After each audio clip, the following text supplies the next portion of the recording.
Hello प्यारे बच्चों। आज हम क्लास 12th की विस्टास बुक का 4th लेसन चौथा पार्ट द एनिमी करेंगे by Pearl S Buck. The enemy part का नाम है। एनिमी का क्या मतलब होता है? एनिमी माने दुश्मन। और इसमें द एनिमी क्यों लिखा गया है? पहला सवाल तो यही है कि सिर्फ नाम एनिमी क्यों नहीं है, द एनिमी क्यों है? द एनिमी लगने से क्या हो गया? द एनिमी लगने से ये विशेष हो गया, क्योंकि ये जो है द जो है ये डेफिनेट आर्टिकल है। तो डेफिनेट आर्टिकल लगने से किसी विशेष एनिमी की बात हो रही है यहां पर इस पार्ट में, इसलिए पार्ट का नाम है द एनिमी। एनिमी माने दुश्मन। स्टोरी कुछ यूं है कि सेकेंड वर्ल्ड वॉर का टाइम है। सेकेंड वर्ल्ड वॉर जो 1939 से 1945 तक चली थी, उसमें एक प्रिजनर ऑफ वॉर था, एक अमेरिकन था। एक अमेरिकन प्रिजनर ऑफ वॉर जो है वो समुद्र के किनारे पड़ा हुआ मिला डॉक्टर सदाव को। और डॉक्टर सदाव जो कि एक सर्जन और साइंटिस्ट थे, डॉक्टर थे। अब सवाल ये है कि दुश्मन कंट्री का अगर कोई सिपाही मिल गया आपको जो प्रिजनर ऑफ वॉर है, उसको एज ए डॉक्टर उसे बचाना चाहिए या एक पैट्रियोट होने के नाते, देशभक्त होने के नाते उसको पुलिस या फौज के हवाले कर देना चाहिए? ये सवाल उठाया गया है इसमें, इस पार्ट में। तो वो जो एनिमी था वो एक दुश्मन कंट्री का सैनिक था, ठीक है, जिसकी कहानी है। देखते हैं, ये कुछ मेन पॉइंट्स मैंने लिख दिए इसके, ताकि हम उसको डिस्कस कर सकें। लास्ट में हम इसको डिस्कस कर लेंगे क्वेश्चन आंसर समझने के लिए। उससे पहले स्टोरी देखते हैं एक बार। स्टोरी जो है वो थोड़ी लंबी है, 24 पेजेस की स्टोरी है, लेकिन मैं कोशिश करूंगा कि आपके निश्चित समय में इसके मेन पॉइंट्स पूरे कर सकूं। पॉल एस बक के द्वारा द एनिमी, ये पेज नंबर बेटे 24 है। पेज नंबर 24 पेजेस की स्टोरी है, ये 24 पेज की स्टोरी है। देखिए, डॉक्टर सदाव जो है उसकी कहानी है ये। डॉक्टर सदाव से कहानी हमने शुरू की। डॉक्टर सदाव जो है वो कौन है, कहाँ रहते हैं? पहला क्वेश्चन ये बन जाता है, डॉक्टर सदाव कहाँ रहते हैं, ठीक है। तो उसमें हम कैसे लिखेंगे, या who was doctor Sadao and where did he live? Who was doctor Sadao and where did he live? Lesson के स्टार्टिंग में पहली जो 4 लाइन है उन्हीं में इनका आंसर है। डॉक्टर सदाव जो थे वो एक सर्जन एंड साइंटिस्ट थे। डॉक्टर सदाव से एक सर्जन एंड साइंटिस्ट थे और वो जापानीज कोस्ट पे रहते थे। कोस्ट मतलब किनारा, समुद्री किनारा, समुद्री किनारे पे रहते थे। वहां पे एक रॉक के ऊपर उनकी ऊंचाई पे घर था और पाइन ट्रीज थे वहां पे। तो ये who was doctor Sadao, where did he live, कहाँ रहते थे, ये इसका आंसर हो गया। उसके बाद वहीं पर जो जिस समुद्र के किनारे डॉक्टर सदाव रहते थे यहीं पर इनका बचपन बीता और इनसे काफी यादें जुड़ी हुई हैं उनकी बचपन की यहाँ से। उसके जो पिता थे, यहीं वो खेलते थे, उसके जो पिता थे डॉक्टर सदाव के, वो he never joked, father never joked, वो कभी जोक नहीं करते थे और नेवर प्लेड विद हिम, और न कभी डॉक्टर सदाव के साथ खेल ले, न कभी मजाक करते थे। उनका एक ही चीफ कंसर्न था, एक ही चीज जो है उसके बारे में वो सीरियस थे, और वो था डॉक्टर सदाव की पढ़ाई लिखाई। डॉक्टर सदाव नेवर जोक्ड, ठीक है। डॉक्टर सदाव की के फादर जो है नेवर जोक्ड, लेकिन वो उसकी पढ़ाई के बारे में बहुत सीरियस थे, एजुकेशन के बारे में बहुत सीरियस थे। जब डॉक्टर सदाव 22 ईयर्स के हुए, 22 साल के हुए, जब डॉक्टर सदाव 22 साल के हुए तो उनके पिता ने उसे अमेरिका फॉर एजुकेशन, अमेरिका में भेज दिया डॉक्टरी की पढ़ाई करने के लिए, ठीक है, एमबीबीएस करने के लिए, डॉक्टर की पढ़ाई करने के लिए अमेरिका में भेज दिया। और डॉक्टर सदाव वहां पर 22 वर्ष की उम्र में गए थे और 30 वर्ष की आयु तक 8 साल वहीं रहे। 8 साल उन्होंने अपना डॉक्टरी की पढ़ाई की। उसके बाद वो 30 वर्ष की आयु में हुए, तब वो वापस आए। वहां पर उन्होंने सर्जरी और मेडिसिन पढ़ी, सर्जरी और मेडिसिन पढ़ी। इसका मतलब वो मेडिसिन भी जानते थे और सर्जरी भी जानते थे, दोनों चीजों में एक्सपर्ट थे। और and he was a surgeon and scientist. Surgeon क्या होता है? जो डॉक्टर सर्जरी करता है उसको सर्जन बोलते हैं। तो सर्जन भी डॉक्टर ही होता है, ठीक है, और एक्सपर्ट डॉक्टर होता है, आप ऐसे समझ लीजिए, ठीक है। वहीं पर अमेरिका में ही उसकी जो मुलाकात है मैट हाना, डॉक्टर सदाव की हाना से मुलाकात हुई, HANA, हाना, हाना उसकी, अब जो उसकी नाउ इज वाइफ, अब उसकी वाइफ है हाना डॉक्टर सदाव की। और अब उसके 2 बच्चे हैं, इज हैप्पीली मैरिड, उसकी एक वाइफ, 2 बच्चे, और 2 उसके घर पे सर्वेंट्स हैं। 2 सर्वेंट्स कौन कौन से हैं? एक तो ओल्ड गार्डनर है, ओल्ड माली है, ठीक है, और एक मेड है। ये 2 सर्वेंट्स हैं उसके घर पे। चलिए कोई बात नहीं। इसमें उसके बाद होता क्या है कि एक दिन अचानक, यहां तक ठीक था, और थोड़ा सा एक्सपीरियंस उन्होंने यहाँ के बारे में बताया कि अमेरिका जो थे वहां पे जो एजुकेशन उन्होंने ली वहां पर कैसा माहौल था। अमेरिकन, वहां पे अमेरिका में वो एक अमेरिकन प्रोफेसर के घर पे रहते थे जहाँ पे रूम उनका बहुत स्मॉल था, बहुत छोटा रूम था, और खाना food was also not good. ये जरूरी है जानना, क्योंकि क्वेश्चन आ सकता है ना भाई, अमेरिका में जहाँ वो रहते थे वहाँ कैसा एनवायरमेंट था। Food was not food was not good, it was bad. And the wife of professor was voluble. Voluble होता है बातूनी, जो बहुत ज्यादा बोलती है और बहुत लाउड बोलती है, बहुत लाउड और बहुत ज्यादा बोलने वाली थी, वॉल्यूबल थी। तो ये उसका अमेरिका का एक्सपीरियंस रहा। उसके बाद अमेरिका के अमेरिकन प्रोफेसर के बारे में बताया उसने कि वो किस टाइप की वहां पे उसने माहौल बिताया। उसके बाद एक दिन, जो मेन जहां से स्टोरी शुरू होती है, एक दिन अचानक उन्होंने देखा कि कुछ काले रंग की आकृति, कोई फिगर, क्योंकि उनका घर समुद्र के किनारे था, तो उन्होंने देखा कि कोई काले रंग की आकृति जो है कुछ चल के आई, फिर वो गिर गई, फिर कुछ दूरी तक उसने क्रॉल किया, ठीक है, क्रॉल करने के बाद फिर वो वहीं पे गिर गई। तो उन्होंने सोचा कि कोई फिशरमैन होगा, so they cried who is that, Hana cried who is that. तो उन्होंने सोचा, सदाओ और हाना ने, कि मे बी कोई फिशरमैन होगा, कोई मछुआरा होगा। लेकिन जब वो नजदीक पहुंचे तो उन्होंने देखा कि वो ही वॉज वुंडेड। जो आदमी था वहां पे, व्हाइट मैन, अभी पता चलेगा, ही वॉज वुंडेड, वो जख्मी था। She exclaimed, Hana exclaimed, a white man. Then they revealed, it was revealed, उन्होंने देखा कि ये तो व्हाइट मैन है। व्हाइट मैन है जिसके की येलो हेयर है, पीले बाल है, येलो बियर्ड है, और पीली बियर्ड है, उसकी दाढ़ी भी पीली है, और उसको वूंड लगा हुआ है, उसको जख्म है उसके। और जख्म कहां पे है? Right side of his lower back, bullet on his back, bullet on his lower back, पीछे कमर की तरफ, राइट साइड को उसको नीचे गोली लगी हुई है। What shall we do to this man? अब यहां तक उन्हें समझ में आ गया था कि ये तो व्हाइट मैन है, यानी कि अमेरिकी है, और अमेरिकी है तो हमें क्या करना चाहिए? What should we do? Sadao ने सोचा, अपने आप से खुद से ही बातें कर रहा है कि मुझे क्या करना चाहिए। अब ये अमेरिकी है, अमेरिका तो इनका दुश्मन है जापान का, तो क्या करना चाहिए? उसने जल्दी से कुछ सी मॉस लिया, कुछ काई ली वहां से, समुद्र की जो काई थी वहां पे, और वो उसके जहां पे जख्म था, जहां पे ब्लड निकल रहा था, वहां पे लगा दी। तो टेम्परेली ब्लड जो है और निकलना बंद हो गया। फिर उसने के दिमाग में आया कि the best thing is to put him back to the sea. सबसे अच्छा यही रहेगा कि मैं इसको वापस समुद्र में फेंक दूं। क्यों? क्योंकि ये अमेरिकन है, और अमेरिकन प्रिजनर ऑफ वॉर को अगर आप शय देते हो तो ये तो एक प्रकार से देशद्रोह हो गया भाई। दुश्मन देश के सिपाही को जो भागा हुआ है उसको आप शरण दोगे तो ये देशद्रोह हो गया। तो इसलिए अच्छा ये है कि मैं इसको वापस पानी में फेंक दूं, ऐसा उसने सोचा। ठीक है, क्योंकि वरना, और अगर वो उनको शरण देते हैं तो उनको अरेस्ट किया जा सकता है, अरेस्ट करने पर और समस्याएं हो सकती हैं। खैर कोई बात नहीं, उन्होंने उसको उलट पलट के देखा तो उसकी कैप जो थी, जो सोल्जर था उसकी जो कैप थी, उस पर लिखा हुआ था a sailor US navy, a sailor US navy. And now it was confirmed that he was a prisoner of war. युद्धबंदी था वो, युद्धबंदी था, और वो वहां से किसी तरीके से छुड़ा के भाग गया होगा, और उसको गोली मारी गई, इसलिए उसके पीछे गोली लगी हुई थी। चलिए, अब समस्या ये है कि पुलिस, डॉक्टर जो सदाव है वो ये सोचता है कि अगर ये ठीक ठाक होता, if the man were whole, अगर ये ठीक ठाक होता, ये जो यंग मैन है ये ठीक ठाक होता, तो मैं इसको पुलिस के हवाले कर देता।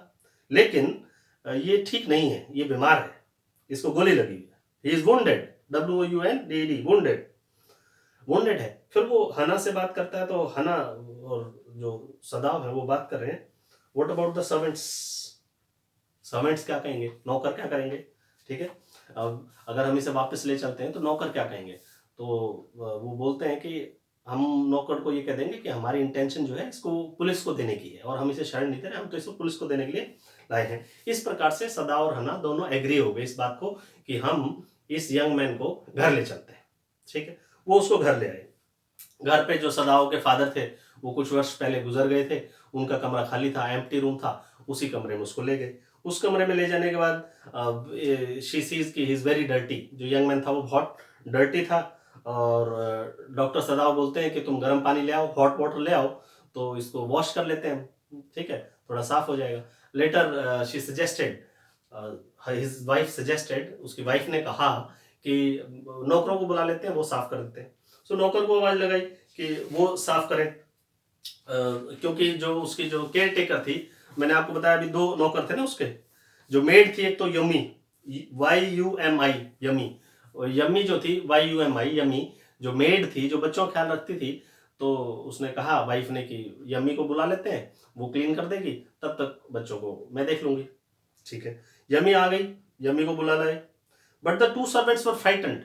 जब दोनों सर्वेंट्स को बताया गया, टू सर्वेंट्स कौन से, एक तो यम्मी जो मेड थी, और दूसरा ओल्ड गार्डनर, बूढ़ा माली, दो सर्वेंट थे। दोनों सर्वेंट फ्राइटन्ड हो गए कि तुम जो है एक दुश्मन को शरण दे रहे हो, और you should not heal that wound, तुम्हें उसका इलाज नहीं करना चाहिए, ये गलत है। और यम्मी ने मना भी कर दिया that I will not wash this dirty man, इस वाइट मैन को मैं वॉश नहीं करूंगी। She denied. इस बात पे हना थोड़ा गुस्सा भी हुई, वो उस पर चीखने चिल्लाने लगी। खैर कोई बात नहीं, और उसने निश्चय किया कि मैं खुद साफ कर देती हूँ। तो हना ने उसको खुद साफ करना शुरू किया, उसके ऊपर बॉडी पार्ट को सारे को उसने अच्छे से क्लीन कर दिया। पूरा क्लीन करने के बाद उसने देखा कि अभी वो डॉक्टर सदाव अपना बैग लेकर, इमरजेंसी बैग लेकर और सर्जन कोट पहन के आ रहे हैं रूम में। तो हना कहती है you have decided to operate, तो तुमने निश्चय कर लिया है कि तुम इसका ऑपरेशन करोगे। सदाव बोला यस, हाँ मैं करूंगा। चलिए, और उसमें फिर हना ने उसको हेल्प की ऑपरेशन में, एनेस्थीसिया देने के लिए उसकी हेल्प हुई, और दोनों उस पे ऑपरेशन पे, उन पे दोनों पे ऑपरेशन का काम करने लगे। धीरे धीरे जो है डॉक्टर वॉज एन एक्सपर्ट, उसने तो ही कुड फील कि बुलेट कहाँ पे लगी हुई है, उसको एक एक नस नस का पता था। He was an expert doctor, expert surgeon, and finally incision लगा के, कट लगा के, और वो बुलेट उसने निकाल दी। यहाँ तक मामला ठीक है, और वो जो है रेस्ट पे छोड़ दिया, रेस्ट करने के लिए। चलिए, अब हना जो है काफी घबराई हुई है कि क्या होगा क्या होगा। और फिर उसने, हना ने ये भी देखा कि उसके गर्दन पे भी कट है और उसके फेसेस पे भी चोट के निशान हैं। ऐसा लगता है कि उस यंग मैन को काफी टॉर्चर किया गया, काफी मारपीट की गई है। फिर हना सोचती है कि जो जनरल टकीमा है, general Takima, GENERAL, general TAKIMA, general Takima जो है वो भी क्रूर आदमी है। और ऐसा सुना है उसने कि जनरल टकीमा अपनी वाइफ को पीटता है। ठीक है, तो जनरल टकीमा जो अपनी वाइफ को पीटता है, तो वो प्रिजनर के साथ उसने ऐसा व्यवहार किया होगा, इसमें कोई वंडर की बात नहीं है, उसने टॉर्चर उसको भयंकर ही किया होगा, तभी वो स्कार्स और इतनी चोटों के निशान हैं।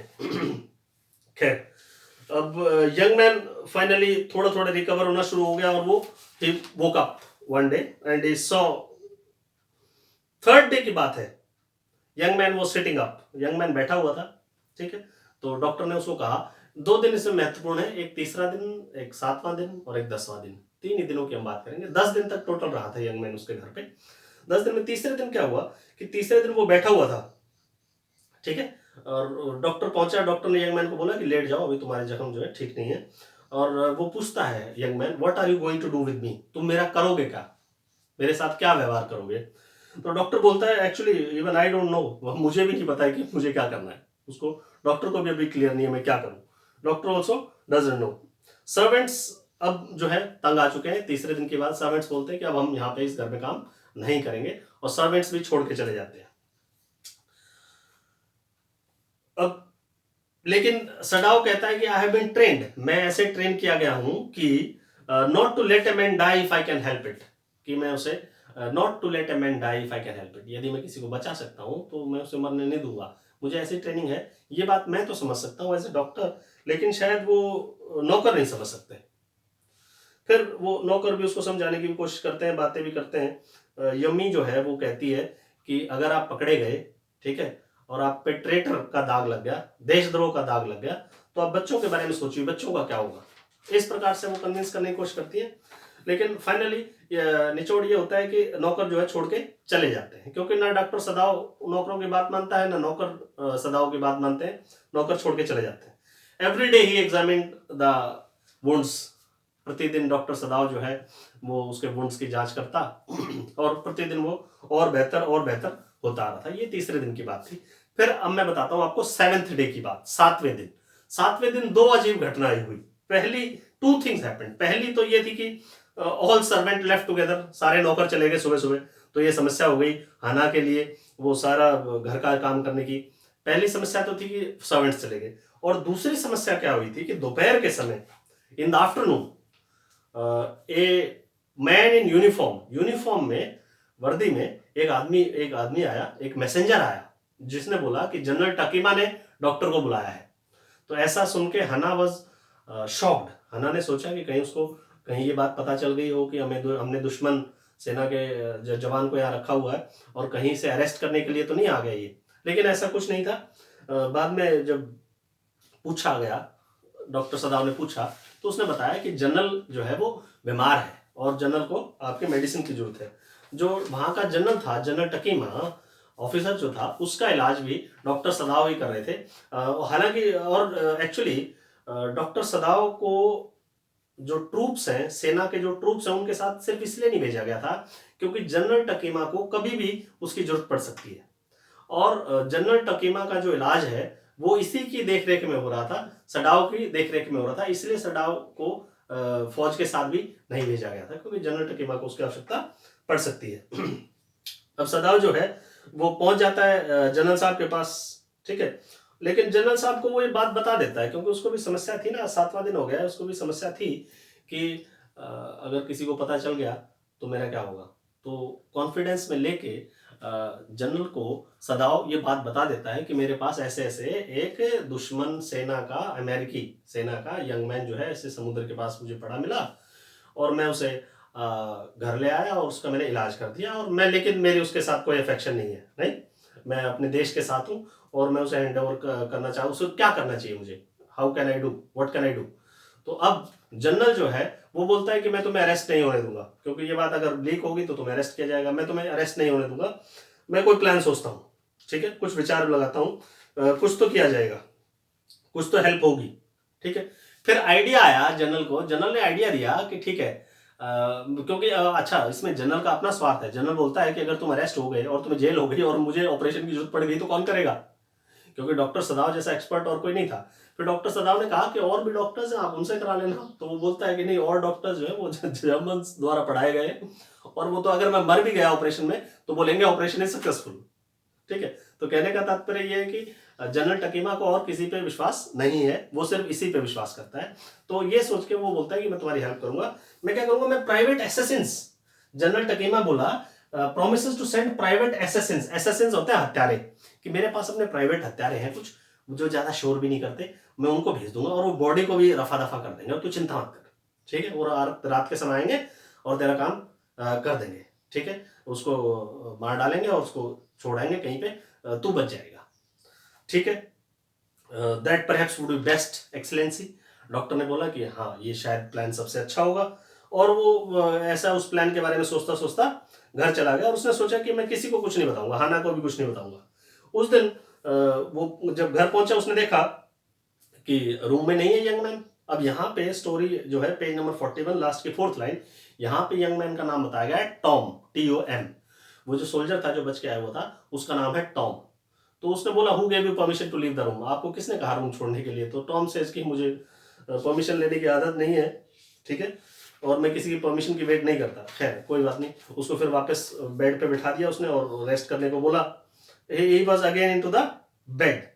अब आज की रात जो सडाव है, ही स्लेप्ट बैडली, ठीक है, उसको नींद नहीं आ रही क्योंकि उसको पता है कि जनरल के प्राइवेट एसेसिन्स, प्राइवेट हत्यारे आज की रात आएंगे और उस यंग मैन को मारेंगे।